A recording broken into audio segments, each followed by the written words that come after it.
est-ce que même si on est sur le même étiage, est-ce que on peut considérer que c'est Bien un sûr, succès où bien il y aura sûr. plus de monde? Mais bien sûr que c'est un succès. Il faut même qu'il y en ait plus si c'est possible. Et il faudra de toute façon que ça monte en puissance dans la mesure où ça a été dit très bien par Bruno et Jean-Baptiste.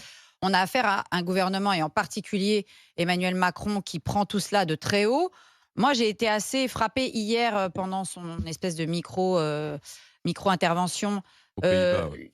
du petit ricanement. C'est-à-dire le petit rictus et le petit sourire pour dire, mais enfin, bien entendu qu'on on va pas céder.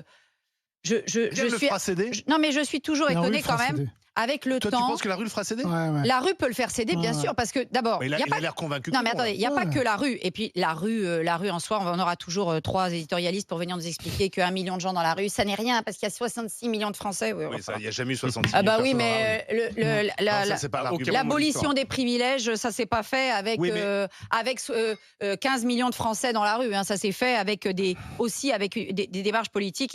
Et si on était aujourd'hui à la veille du 4 août, on trouverait des gens pour nous expliquer que la noblesse et le clergé, c'est ça qui fait le cœur de la France et la richesse de la France. Donc il y en a, si on les écoutait, on n'aurait jamais aboli les privilèges. Renaud, Donc, non mais de Villiers. ce que je veux dire par là, c'est que la rue, c'est une chose, mais il y a aussi beaucoup de députés. Et vous savez, il y a même des députés Renaissance, des députés LR encore plus, quand ils vont dans leur circonscription, Ouais, mais ça, qu'est-ce c'est qu'ils entendent, eux? Ouais, ouais. Ils on a entendent l'impression, ça, c'est sûr. des gens qui les ont élus du bout des doigts, voire qui se sont abstenus, qui leur disaient « Oh, nous, on n'en veut pas de cette réforme », y compris et surtout les LR. Parce que j'entendais même Agnès Evren qui disait « Oui, il faut dire quand même, on n'a pas été élus sur l'étiquette LR, vu la claque qu'ils se sont pris au présidentiel.